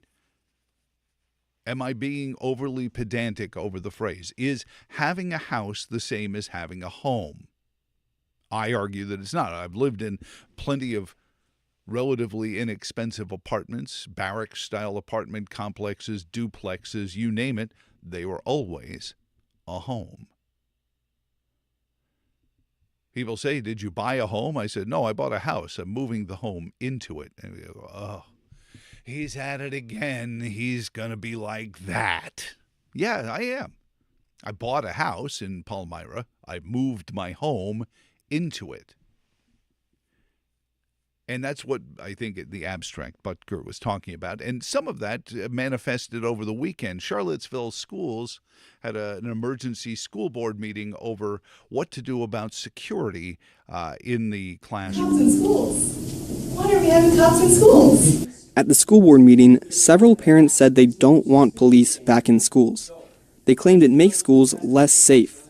They absolutely ultimately do harm students, and particularly Black and brown students and students with disabilities. Rather than bring police back, some members of the school board, such as Elisa Torres, would rather see more support for the current CSA system. I think the decision to land us where we are with the CSA model was wonderful, and it was well received by the community, and a lot of good work went into that model. People also complained about the price of bringing in school resource officers. The current proposal would cost over $500,000. The school board said schools already lack funding. With all funding sources, we ended up being around $628,000 shy of that for student supports positions, student needs-based budget. Beth Chuck works for Charlottesville City Schools. She says even if it is approved, the new model will not be immediately used. Even in a world where the school board said, yes, we want to implement this, I don't know that it's possible to implement it at the beginning of the school year. So first off, the idea that having police officers in the school equals crime is one of the most ridiculous leaps of illogic I've ever come across. Because it's been proven to be false, first and foremost. But secondly,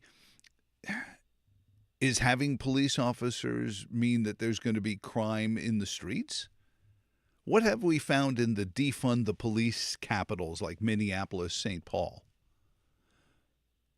What did we find in the Chop Chaz zone during the riots of 2020 when nobody is really being called to task for that? None of the police officers who had to deal with the riots in Seattle and Portland and places like that, and Richmond and Roanoke, none of them went on tour during National Law Enforcement Awareness Celebration Week to tell their tale of the harrowing tales of being confronted around courthouses with people with torches and rocks trying to burn it down. Where were their stories? Oh, we got plenty of Capitol police officers going around telling us how scary it was on January 6th.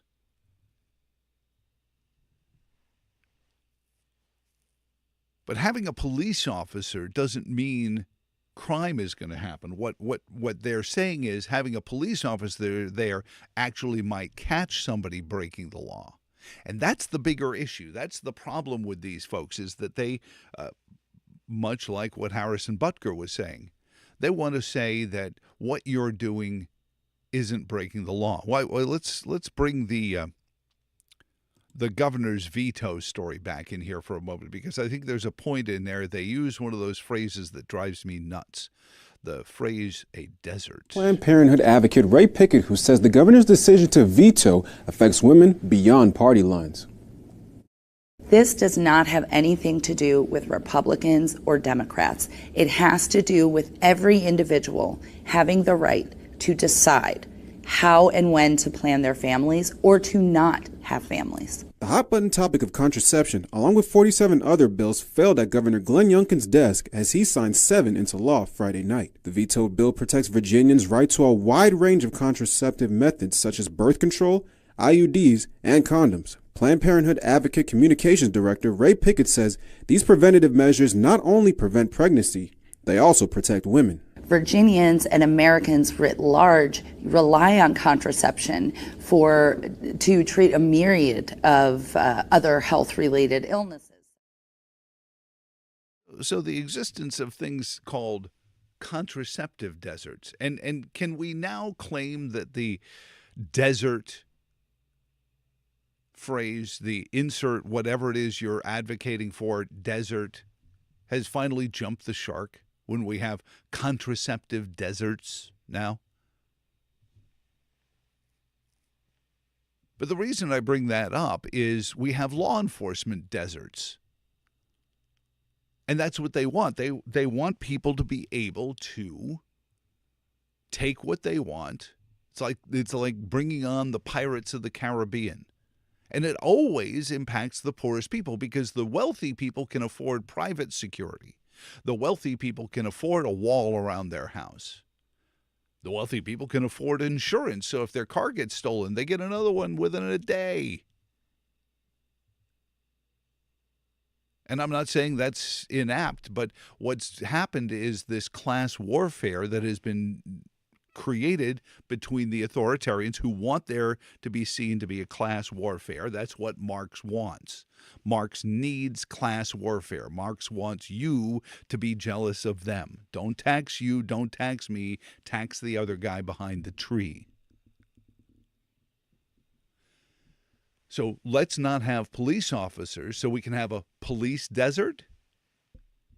And who would be the law in that desert? Let's ask lawless places like Afghanistan, where bands of what they call Toyota jihadists, not because they're known for anything more than apparently Toyota Tundras and Toyota Tacomas are very good at surviving in desert terrain. And these bands of assault rifle, quote unquote, President Biden's words, not mine. They're wielding automatic weapons in many cases, sometimes with rack mount automatic weapons, drive into these small villages, shoot up the place like something out of some foreign language version of the Wild Wild West. Although there's no sheriff that comes out from behind the blacksmith shop to take them all out. John Wayne isn't riding in to rein in these Toyota jihadis. Why, as a matter of fact, we turned over Afghanistan to the Toyota jihadis. That's what America will be like if we take away law enforcement officers. And I find it interesting the city schools managed to wait till just the end of Law Enforcement Appreciation Week to have this meeting, to again impugn the reputation of a law enforcement officer under the banner of if you have a cop, you're going to have crime. No, if you have a cop, you're going to get caught doing the crime. And if you don't have a police officer, there will be more people committing crimes. They just won't be getting caught. And the politicians like that because, well, I can point to the statistics and look, I have a report here that says crime is down. Vote for me, which is the subtext of all of their narrative. Vote for me. Because it's populism. It's as we bring her in for a landing this morning, exactly what Harrison Butker was accusing too many in the ministry of, which is pandering. God. Is it the allergy season? Pandering. Sounded like Bugs Bunny there. All of a sudden, my New York came out. Sorry, let me tuck my New York back in here. Pandering. Pandering to get the widest possible audience. And what political agenda insists on you being the most popular? No, I'm not going to leave you hanging. Of course not. Democracy. That's why Charles Dodgson insists on liquid democracy. Your vote becomes currency. You don't need crypto. You don't need Bitcoin. You don't even need real coin. You have your vote. Your vote is your currency. And everyone should vote. And if you don't vote, the government will assign somebody to vote for you so that we can know that we have 100% unanimity on the things that we need to have unanimity on. That's what we've become addicted to. That's why you have people who stand up for constitutionality like Justice Alito. They're trying to run him out of town on a rail because his wife, after being harassed for months in ways that if you hung an Israeli flag in your neighborhood, you would have people calling into radio shows insisting that the news people come out and cover that. It's hate speech. He's got hate speech up there.